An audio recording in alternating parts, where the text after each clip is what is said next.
Hello, good afternoon all. How's everybody doing? Enjoying Defcon? I know I saw a lot of people at Black Hat. Probably most of the people that saw it there aren't going to see it again. I don't blame them. It was worth seeing once, I think. So, okay. Oh, we got more people coming in. One of the things I like to do at the beginning of a talk is just sort of have everybody take their right hand, stretch it out like this, and shake the person's hand next to you, because you're going to see them next year if you come. I guarantee it. Every year you see the same, well, more, right? Some of the same people, but more. So let's just get into this. The goal of the talk is to try and build a better fuzzer. That's the goal of my research. That's kind of what I've been doing for my academic work for the last year. And I'll briefly go through some background material, kind of just real quickly what's fuzzing, software testing, evolutionary testing. Then I'll talk about the actual system I built, EFS, and then talk about some initial benchmarking, and then talk about some initial results on real-world applications. So there's no definitive proof that EFS is actually better than, say, like Spike or Sully or any of the other fuzzers that are out there, mainly because it depends a lot on the application, and it also depends a lot on sort of like what you were trying to do. And I mentioned this at the very end of the talk, but like for now, file fuzzing, as one of the ISEC guys said at Black Hat, it's still depressingly easy just to take a file, flip a bunch of bits, feed it to the application, and the application crashes, right? So there's no need to try and set up an evolutionary fuzzing system when you can just flip some bits. So it kind of depends on your target, you know, what you're going after. Whereas like network applications are generally nowadays quite a bit harder to fuzz. They've been kind of hardened throughout the years, right? You can't just flip a few bits in an HTTP session and crash Apache, right? That's not going to work. So it kind of depends, you know, on a lot of what's going on. To my knowledge, it's the first evolutionary fuzzing system that's been released publicly. You can go to my website, www.vdalabs.com, and download everything I'm talking about, the slides and the actual code, and GPF is there as well, general purpose fuzzer, something else I created. So, section 1. Software testing. This slide is just to say, and I mentioned this last year at DEF CON, that software testing is just hard. That's basically all this slide says, and that it's not an easy problem. It's not been solved. It's kind of an open problem. And there's a lot of companies looking at a lot of different ways to do it. But you got to test, right? It's the only way to give you any sort of confidence that your software is good. And fuzzing, as I said last year as well, is not the only way to test. There's a lot of other things. There's functional testing and GUI testing and quality assurance and formal methods of development, all that kind of good stuff. But fuzzing is just one element. So the basic premise of fuzzing is you get a test case, deliver it to the application, and then if the application has a problem, then you obviously record that. And if it doesn't, then you keep going on to either the next randomly generated test case or the next test case that comes from a list of cases, or however you're getting them. You sort of move on. And of course, the most interesting places to fuzz are where there's a change in privilege, right? Like code that comes across the network interface is unprivileged data, that comes across the network interface. And if the service is running as some privilege and you can get a buffer overflow, right, you can elevate your privileges from nothing to something. So that's kind of part of the key, right, in any type of fuzzing, is you're looking for some sort of elevation of privileges generally. Or maybe you're just looking for robustness issues, whatever you're looking for. So this is just to say that what you can fuzz is generally called the attack surface, and I think people understand this pretty well. I asked people at Black Hat as well, like, how many of the speakers have you heard mention the word either fuzzing or attack surface? And quite by and large, probably half the crowd raised their hand, which means that I think people finally sort of understand what these terms mean. The attack surface could be a local parsing of a file, the network interface, inter-process communication, any bit that could be influenced by dirty data, user data. So evolutionary testing uses GAs, genetic algorithms, and I'll talk about kind of how they work and where they failed in the past, just real quick, and kind of where they're going. So basically the idea, if you haven't heard about this from last year or whatever, it's just sort of like survival of fittest mentality.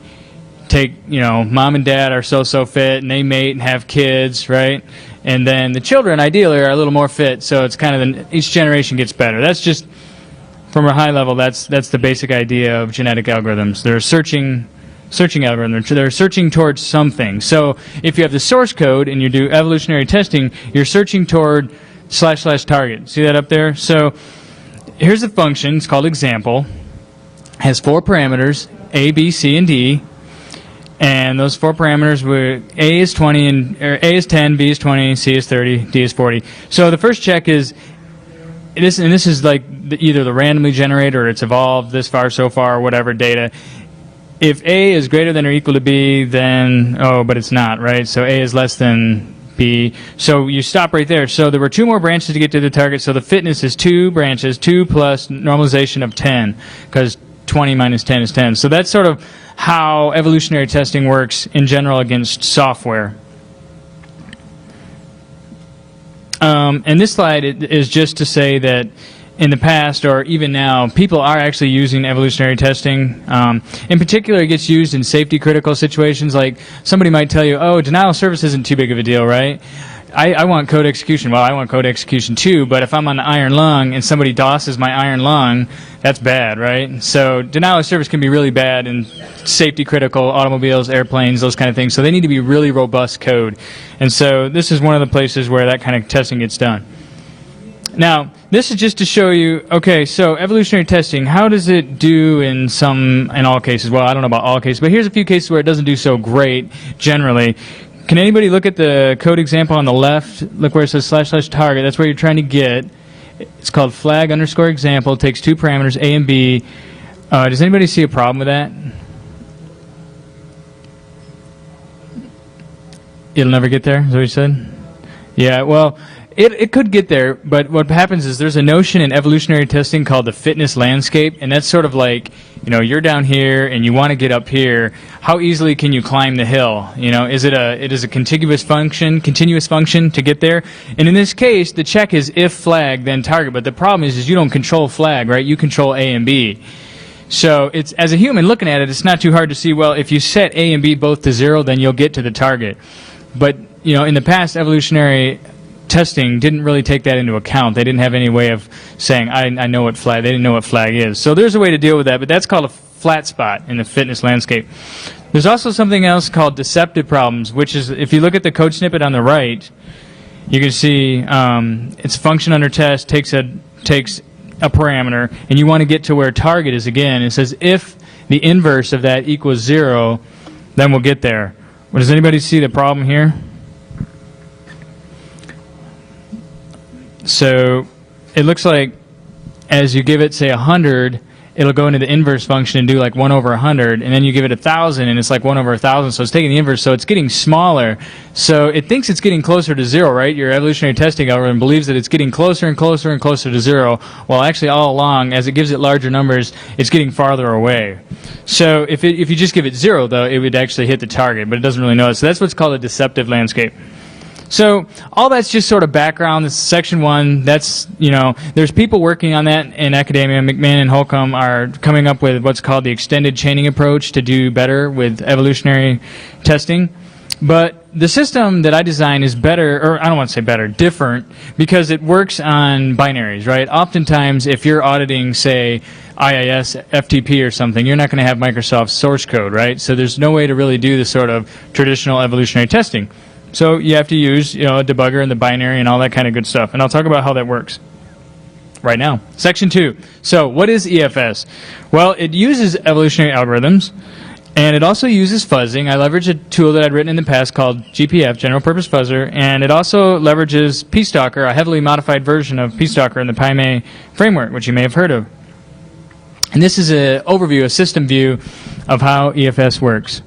So you see GPF here is written in C down in the left-hand corner, and it's doing the evolutionary algorithms. All the fuzzing heuristics and stuff come from there. And the target monitoring is right there on the right-hand side. You got the debugger monitoring the target, and they both talk to a SQL database so that each session from each generation can be stored. And you say, well, what is a session and what's a generation? We'll take a look at that, see what the data structure looks like. And I should say right up front that this tool was originally designed with sort of network protocols in mind, but I am porting it to file fuzzing as well. So, but it is sort of network-centric. You'll see it feels that way. And it has some reporting you can do from PHP. So the basic protocol is just sort of like, the fuzzer sort of asks the process stalker, are you ready? And he says, yeah, I'm ready. And then he talks to the target. and then the process stalker gives the coverage information, how many functions or basic blocks were hit, and those get stored in the SQL database. And okay, so if you don't, it should be fairly clear what functions are, and I think I talk about this a little later too. In basic blocks, just in case you don't know, so you take the binary, you put it into IDA Pro, and you run pitadump, and you actually create what's called a pita file. So basically, you get a list of all the function starts and all the basic block starts, so that you can stock in either functions or basic blocks. And a basic block is just like in assembly, you have like push, push, move, move, branch. That's a basic block. Whenever there's a branch, that's like starting another basic block. So basically, you have the choice when you stock for coverage. You can either stock on functions or basic blocks, and we'll talk about which one's better. There's a lot more basic blocks than there are functions, so it makes the stocking more granular, but it also makes it a bit slower. So there's pros and cons. And the fitness function, so genetic algorithms, basically the key to a good genetic algorithm is having a good fitness function and a way to evaluate the fitness function. And in this case, the fitness function is two pieces. It's code coverage, how many functions or basic blocks were hit during the session that just ran, and also a measure of diversity, because what happens over time in a genetic algorithm is there's what's called convergence, and that means that like you started out with all these good random pieces and you were kind of diverse up here, and your fitness started out real low if it's all like kind of random data mixed with basic blocks. And as the sessions get more and more fit, they all essentially become alike, right? They all start to look the same. The best guy is sort of winning, the strongest guy. And that means also that the diversity is sort of going down, right? Because all those other guys that weren't as strong kind of die out over time. And you don't want that to happen, because what happens is you want to cover the entire attack surface, not just like the single session that's like gives you the biggest amount of functions that get hit, because that's important to hit that guy too, the best session that goes all the way through. But there's all these other little sessions that might, trigger corner case bugs and stuff like that. So diversity is key, because diversity will give you more total coverage of the attack surface, and ideally, you'll cover the entire attack surface. And that's a bit hard to actually measure, right? Because you may not know. Like if you go back to the IIS FTP example. Say you put it in IDA Pro and you get a list of all the functions, and say there's like 1,000 functions. Well, how many of those 1,000 functions can you touch remotely through the network interface? You don't really know. I mean, there's not a real clear and easy way to tell. But if you could tell that it was 200 of those 1,000, then ideally you'd touch all 200 functions throughout the course of fuzzing. That's sort of the goal. And that's sort of, I use the academic keywords corollary 1 and 2. The first corollary is that code coverage doesn't equal security, but if you don't get code coverage, then you're even less secure, right? I mean, if you haven't covered it, you haven't covered it, so you can't find bugs. And the second one is true, which basically just says if you cover the entire attack surface and you do it with diverse sessions that have fuzzing heuristics like long strings and .. and %n characters and all the kind of good fuzzing heuristics that should be in fuzzy data, then that's sort of the best I know how to do. That's kind of the goal. Okay, so how does the actual evolution work? We'll talk about that first before we talk about some results. So basically, it works by kind of recombining data and kind of slamming around, and any bit can be reorganized. And I'll show you how that actually works with a session crossover, session mutation, pool crossover, and pool mutation, because data gets organized in pools. Sessions of pool. I'll show you that in a second. So, but one thing to mention is this elitism, which means that the session that performs the best in each pool gets carried over to the next generation automatically. He doesn't have a chance of sort of breeding and dying out. He just sort of gets to go to the next generation. That's called elitism of 1. So how is the data organized then? Well, at the lowest level you have a token, and a token could be of different types, like binary or ASCII or space or delimiter or carriage return or line feed or whatever. So each token, maybe you have a string that has the word user or something like that. And each leg is like a read or a write in the case of a network protocol. And so a session would be a series of reads and writes with tokens, obviously. And then those are all organized in the pool. And the idea of the pool is to help maintain that diversity. Because if you have different pools of sessions and they don't necessarily breed, though they certainly can. Pools do breed, but you can set how often that happens. You can help maintain diversity, and we'll see that as well. So how does the actual session breeding take place? You have two fine-looking, beautiful sessions, A and B, and they want to bada bing, bada boom. How does that work exactly? Well, you draw, it's called single-point crossover. You basically draw a line, sort of randomly pick a spot between two tokens, and you copy up to that line in A, and then after the line in B, you continue copying. And the same thing for B prime. You go up to the red line in B, and then after the red line in A, and you have 2 new sessions. And it's sort of unintuitive that this would work, right? Because you don't really know how that data is organized. Like if in order to log in, you need like user space, password, carriage return line feed, or something like that, it seems like this wouldn't work, right? Because you're kind of recombining bits and pieces of just either what are called basic blocks, which we'll see, or random data. And it doesn't seem like this would actually work, but amazingly it really does. So I know, I was kind of amazed the first time I saw it work. I'll show you that. So here's an example of a session mutation. You see the word Jared just got a bunch of %ns inserted into it. That's all a mutation is. So it also could be like inserting, again, any sort of fuzzing heuristic. It doesn't necessarily always like just insert random data or flip bits, although it could. That's one of the fuzzing heuristics, is to just like, if it's of type binary, just like flip the bits in that token or something. But it might insert long strings or whatever. There's quite a few different things, and you can look through the source code that I have to see what are all the fuzzing heuristics and how do they actually work, you know. So pool crossover is very much like session crossover, and like I said, you'd want this to happen less frequently to maintain diversity, maybe every 9 or 10, 13 generations, something like that, so that pools kind of have a chance to evolve a little bit separately to help maintain diversity. It's very similar. Draw a line, copy from one to the other. Pool mutation is basically just randomly adding or deleting a session. You wouldn't want to do that very often either, because if you have a lot of good sessions in there, you don't just want to lose that information. But every once in a while, it's good to insert fresh blood, because you might be missing a basic building block. So I'm very much like, just show me, a little bit of an example, because it's kind of abstract, right? So this is just kind of a simple example. You see generation 1 starts out with a lot of randomness in it, and you see some basic blocks in there, right? User and pass, and I'll talk about that in a second, where those come from. They come from what's called the seed file when you originally started. So if you know what the protocol is, you sort of know what the necessary strings are. Like if it's FTP, you know somewhere along the lines you need to see user and pass show up. Those are called the building blocks, right?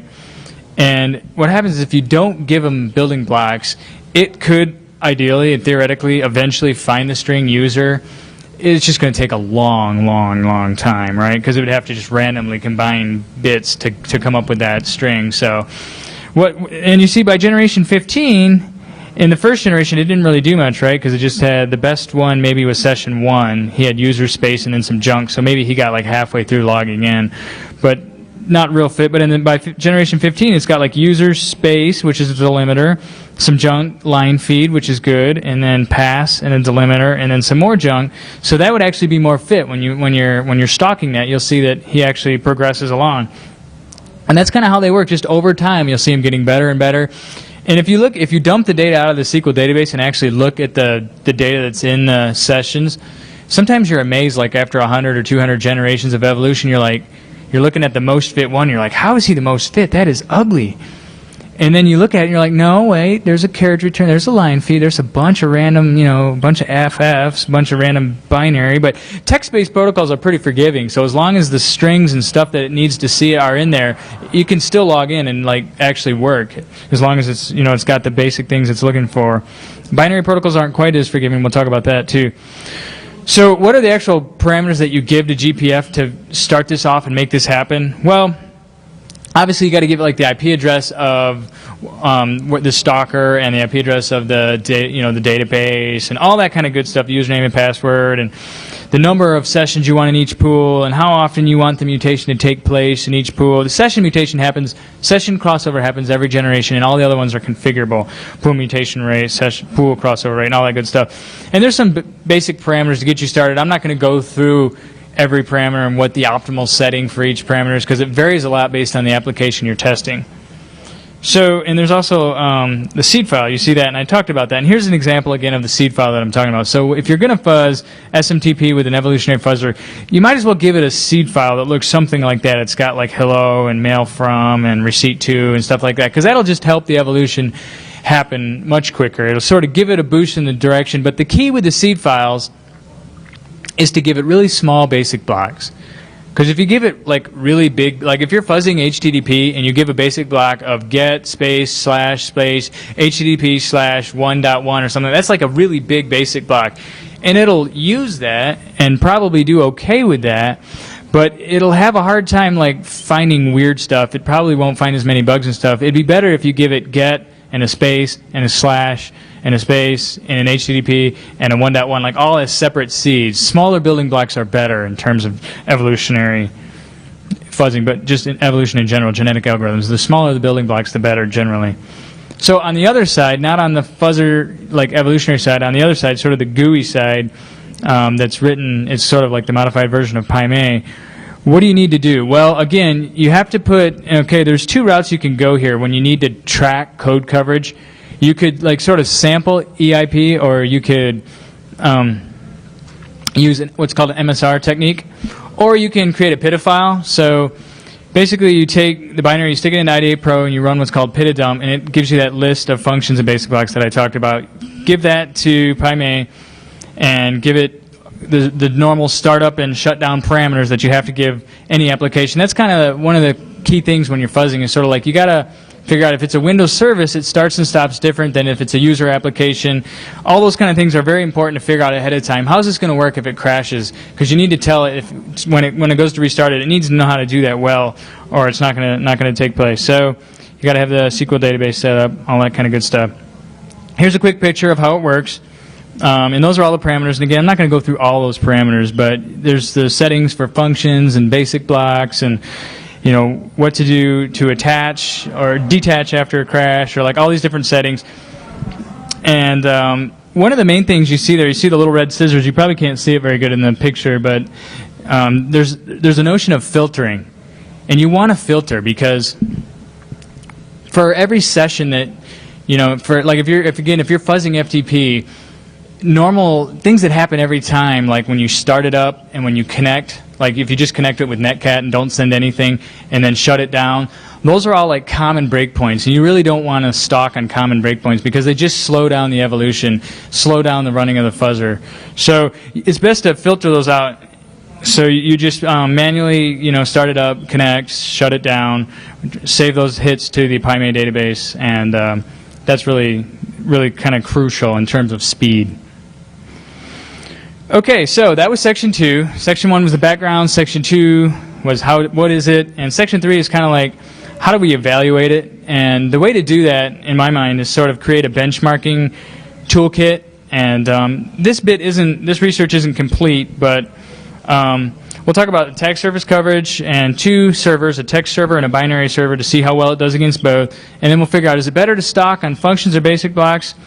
And did pools help maintain diversity? And if they didn't help as much, is there something else, some other measure, something else we can do to make diversity better? In fact, there is. I just recently added a bit to it, that another diversity, and we'll see that. So there should be another paper coming on that as well sometime. So, okay, so like I said, this toolkit could help you see, how well it'll do against clear text server, how well it'll do against the binary server. And also, one thing that would be a really good thing to do if you want to benchmark and say, hey, is this as good as Spike? Is this as good as Sully? Is this as good as different thing, or is it better? Is it worse? Whatever. Well, one other idea too is you could insert bugs that are easy to find and bugs that are hard to find, and you can fuzz and just sort of evaluate them, right? Okay, so this is how the text server works. It's basically just a standard text, very texty type feeling. The server says welcome, and then you send it command X, command space, a number, character return line feed. Then it says, okay, that one's good, and then you send it another number, character return line feed, and then it says the subcommand's okay, and then you send it calculate character return line feed, and then it gives you basically the answer. So it's just adding 2 numbers. Very simple thing, but it has, the cool thing about it is that I wrote it so that it has 3 paths. You can set it on low, medium, or high. And that way it gives you the ability to say, okay, if the attack surface is really small, how does this guy work? Or if the attack surface is larger, if there's more paths, if there's more opportunities for diversity, how well does it work? And that's actually really helpful in terms of kind of evaluating something like this. Here's just an aside that I kind of found interesting, just kind of for my own research. So this was the text server set on medium. Just starting it and shutting it down was 137 basic blocks of 597 basic blocks. So 23% of the code was just literally like double-clicking it and clicking the X, right? So that's kind of interesting. You know, you wouldn't think that there's a lot of code wrapped up in that, but there is quite a bit of code just in starting a service and shutting it down. So the actual network code, which is just like the TCP connect, right? That was 15 basic blocks, 3% of the code. And then the parsing, which is the only bit of code that actually has any opportunity to have bugs. So this is like the attack surface, right? This is the part that you want to fuzz. There was 94 basic blocks out of 597, so 16% of the code. So that's just kind of interesting. The other really interesting thing to me is that a large portion of the code is just unaccounted for. You know, just like libraries that got linked in that never get used, things like that. You can actually look through IDA Pro and figure out what all that code is that just never gets used. It's really interesting to find out that a lot of it's essentially unaccounted for. So the seed file for this fake text server would basically just be the 9 numbers that are possible. And again, on low, only the number 1 is acceptable. And on medium, like 1 through 4 is acceptable. And on high, 1 through 9 is acceptable. And then a couple other strings like character, return, line, feed, calculate, command. And it should be able to shuffle those all together and, you know, insert fuzzy heuristics and find bugs and do all that kind of stuff.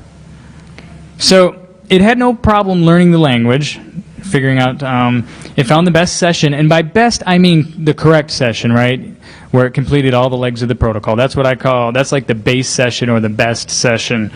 It does not necessarily all of them, and we'll find that, but it didn't actually cover the entire attack surface. Does anybody know why it wouldn't cover the entire attack surface? Well, I think we see that. No, we don't see that on the next slide. We'll see that in a few. But it's basically because there's a lot of corner cases. You know why. Go ahead. I got a question, actually. Go ahead. When you say it didn't cover the whole attack surface, yeah. it didn't cover the whole parsing code? Right. Okay. Yeah. It didn't. So it didn't cover all the parsing code, which is the attack surface, was the question. And the reason why, if we go back and look at the protocol, is I'm not really showing you all the protocol here, am I? Because what happens if you send command and then 1,000 A's instead of like a number like it's expecting? What's it going to do? Well, probably it has some sort of error code, right? It's going to say like, you know, invalid command, try again or something like that. So I didn't really show you all the protocol. And that's kind of an important notion because this is, I think, the place where this kind of testing, sort of dynamic learning testing, where you're getting actual feedback from the subject under test as you test, this is where it excels in that if you create a fuzzer, like a spike file or whatever, and it's RFC compliant, it's going to be a good fuzzer, right? It's going to do well because you design the fuzzer based on the RFC, right? So it's going to get good code coverage because you're designing it to get good code coverage. But what happens if there's some bit of the protocol that's not, like they didn't follow the RFC when they implemented it, right? And that's the whole idea. You're looking for implementation errors. There's either like a hidden command or a command they allow one command earlier in the protocol when it really shouldn't be allowed until later. That kind of a thing, like, you know, you can do pass first instead of user when really you shouldn't be able to do pass. It should, first should be the user, right? So those kind of things. This is going to be particularly good at doing that, and it's also particularly good at finding sort of like places where you need, weird or fuzzy stuff throughout the various legs of the protocol, right? Because typically a spike file is gonna like fuzz the username first. And it's very sequential, and then it's going to be a valid username, and then it's going to fuzz the password next. And then it's going to fuzz whatever else is after that. So it's going to be a very organized, sequential kind of way of fuzzing, where this is kind of craziness, right? It's going to be slamming all over the place, coming up with weird sessions and all kinds of stuff like that. So that was the text server. The binary server is very binary looking, right? It has the first 4 bytes are the total length of the packet. The second 4 bytes are the session ID.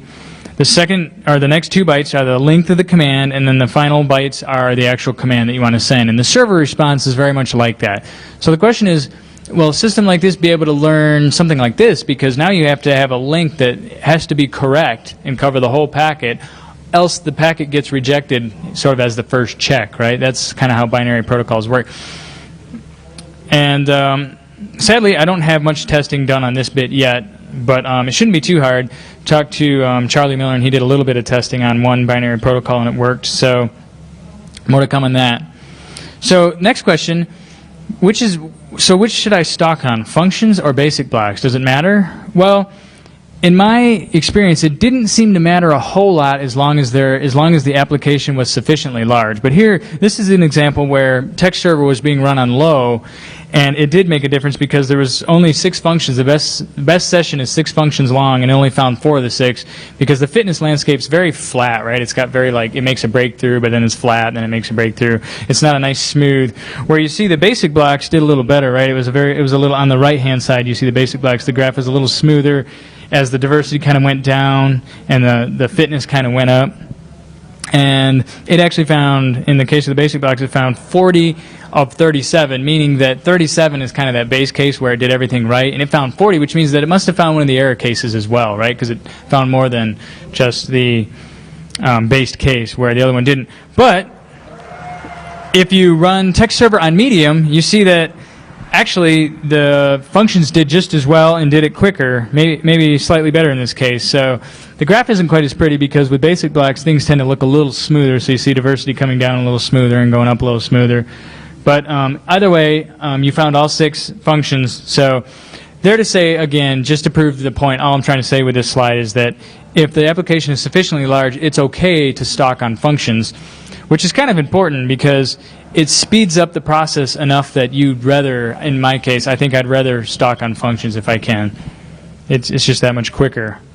Because the difference could be if you have a particularly large application, what does it really mean I'm stocking on functions or basic blocks? Well, what it really means is each of those are like a breakpoint, right? So if you've got a list of all the functions in the application, when you start the application, you have to set a breakpoint on every one of those spots. In order to get code coverage, you have to hit it, uncheck the breakpoint, and keep going, uncheck the breakpoint. So if there's like 100 functions, if you're hitting, say, 50 to 100 functions versus, 600 to 800 basic blocks, it's going to run slower with basic blocks, right? Because there's a lot more breakpoints it's going to have to be unchecking, essentially. So in the next slides, I just want to show what were the effects of the pools. Did it actually help? And it turns out it did help having pools. It helped keep diversity up, but it still didn't cover the entire attack surface, right? And I wanted to add another bit to that to help it do even better, because the pools help, but this next thing actually helped even more. This is called niching or specialization, or some way of rewarding those guys that look different, right? So all the sessions as they're growing, they all want to be like the doctor or something like that. But this guy, he's like different. He wants to be the fireman or something. So we want to kind of reward them, even if they're not as fit, they're not hitting as many functions. We want to give them some sort of reward. And I'll show you. That's the algorithm. And I'll show you just real practically, because it's a little mathy looking, not terribly, but a little bit there. So real clear example. Session 1 got 10 hits. Session 2 got 7. Session 3 got 5 hits. Well, so, and I actually show you the hits, right? A, B, C, D, E, F, G, H, I, J. And what do those letters represent? The letters represent basically an address in memory. That's all they represent. So it might actually have been 0804, 1234, or something like that. And so your initial thought might be that, well, Session 3 doesn't really deserve to do, he doesn't deserve to breed as frequently as Session 2 because he didn't do as good. He only had 5 hits versus 7. But the thing you see there is that Session 7 looks like he's going to grow up to be just like his dad, right? He's kind of an immature version of the 10 hits. He's got all the exact same functions. He's headed along that same line. Where the other guy, he's hit 5 functions that the other 2 have never hit before. So you give him a reward. You take the unique hits divided by the total times the best minus 1. So he ends up actually in the end, because of the fitness boost that he receives, his total fitness is 9.5, which is actually better than the second one, which I think makes sense. He should actually be better in terms of overall fitness because of the fact that he's following a diverse path. So graphically, let's see how this works. So in the first case, we can see that we had this is the first one on the upper left, we only had 1 pool in a whole bunch of sessions. And we see diversity kind of going right down as fitness goes up. And that kind of confirmed my suspicions that as everybody's becoming more and more... Question, go ahead. Yes, I would love to.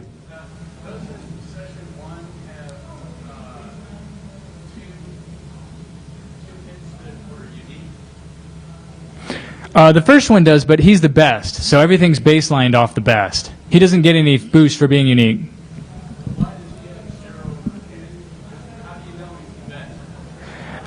He's the best just based on the count, on the number of hits. So he hit 10 breakpoints, whether it be functions or basic blocks.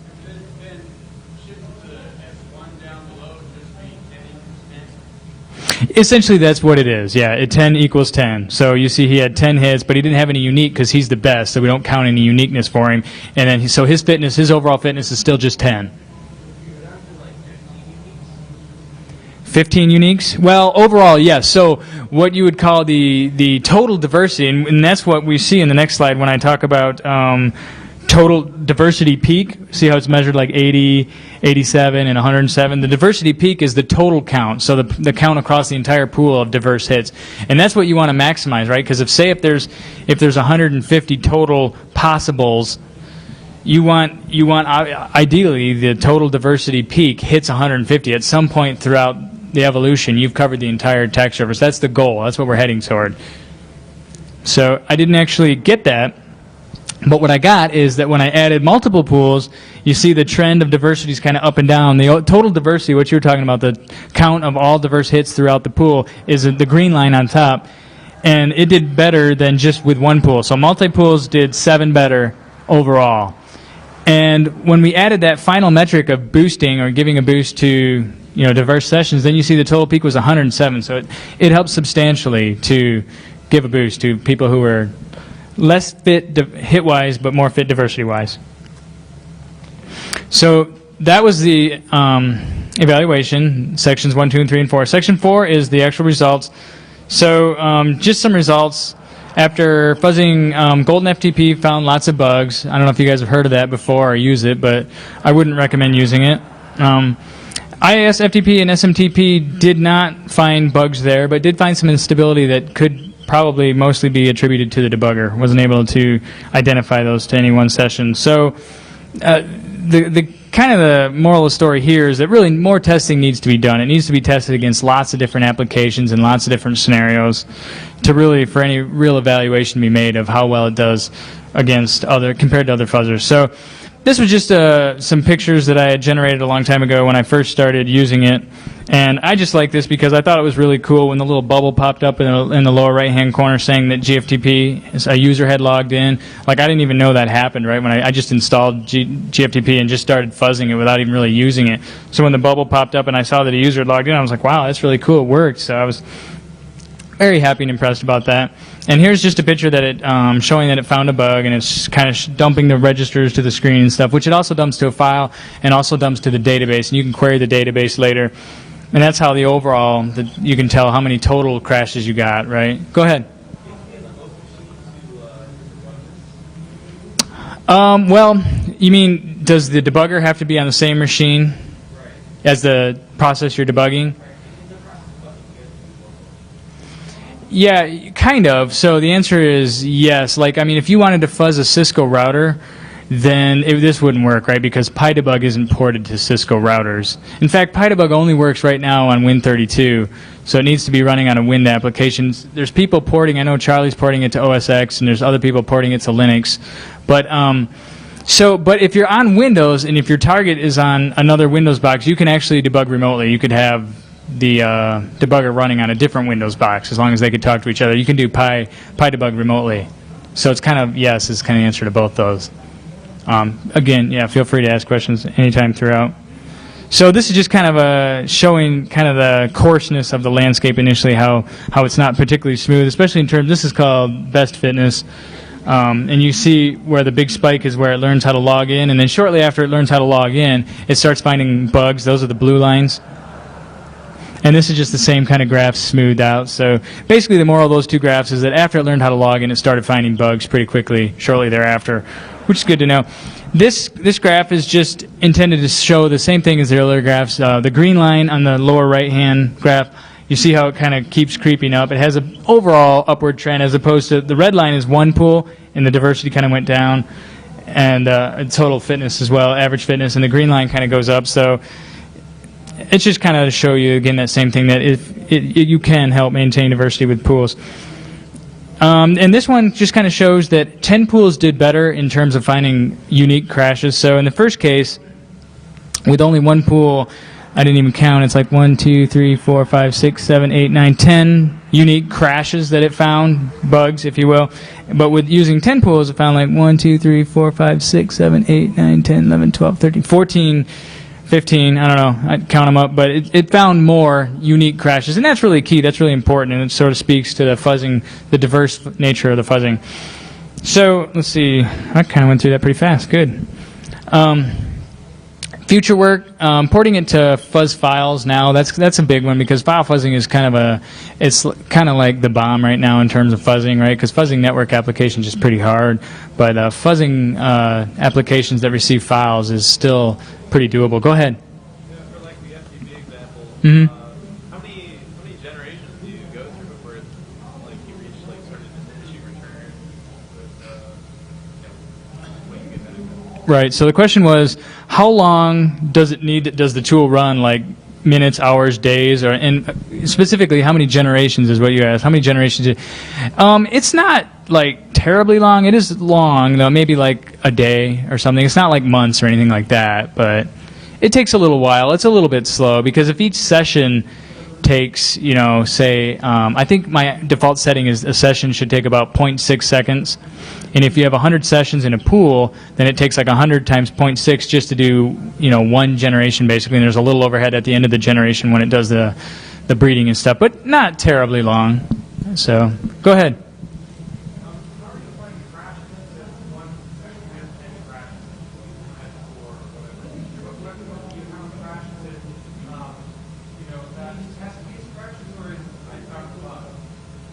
So, maybe at the software I was using all clear crashes, right? It's really just one line of code where there's one mistake, right? But there might be a number of test cases where you both have bugs. Right. Yeah, that's a great point. Good to see you again, too, by the way. Yeah, so the question is, how do you know that it's unique bugs you're finding, right? Because that's what you want to find in this sort of thing. At the end of the day, you don't want to say, I found 30,000 crashes and then have to go and figure out what all 30,000 of those crashes are. And well, I guess I sort of half solved the issue in that they're binned by exception address, basically. So as long as they have a unique exception address, like the exception address, I mean the actual line of code, right? As long as EIP is different for each crash, then they get put into a different bin. And you sort of see that. I'm sure you can't read the numbers, but like in the first case, see how there's like the big portion of the graph is purple? The actual number above that's like 31,000. So it found 31,000 of that bug. That's just one bug, basically. So it only gets counted one time, right? And that's true of all those, right? Because it's going to keep, like you said, it's going to keep hitting the same bug over and over and over again. So I actually thought about adding a sort of a fitness minus, right, in terms of sessions that have already found a crash. It's sort of like penalize them if they keep hitting the same crash, and don't let them kind of grow down that road. But it didn't really seem to be a problem because eventually they sort of, one that doesn't crash will get further and he becomes more fit. So it kind of ends up doing that by itself over time. You just get a lot of repeated crashes. But as long as you can bin them like this, it doesn't really matter. You only count it once. So go ahead.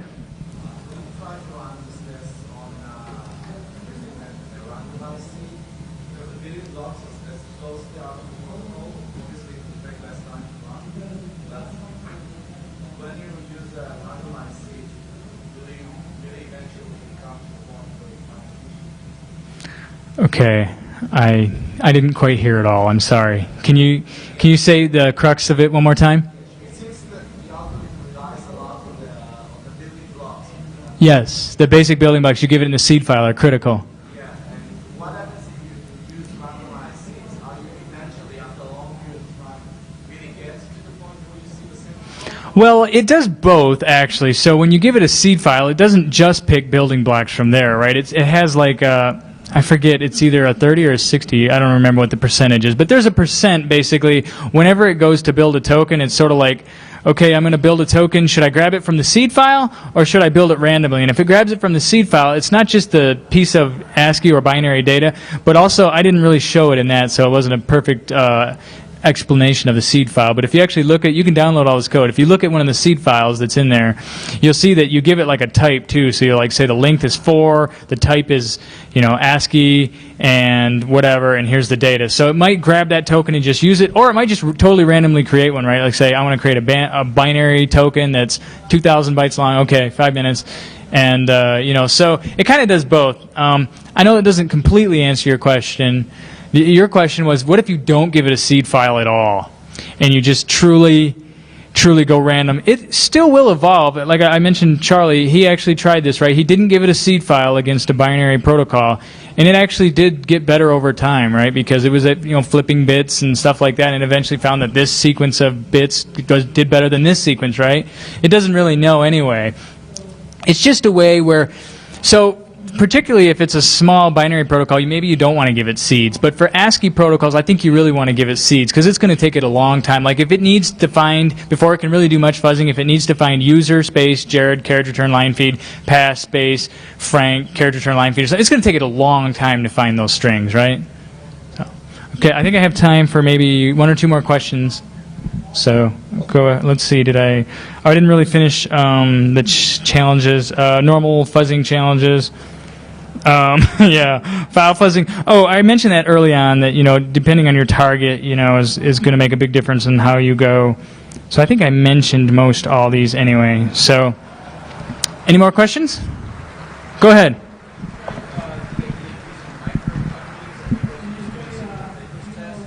Microeconomies?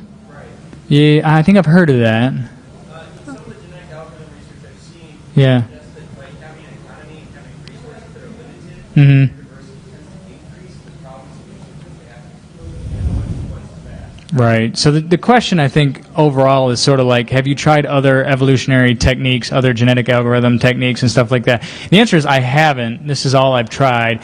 Probably wouldn't hurt to try, right? It just takes a long time to implement all that kind of stuff, so I haven't done that yet. Go ahead. Is there another question over here? I think that's it. I think I will be going to the question room after this. If people want to talk more, please follow me there. So thank you very much.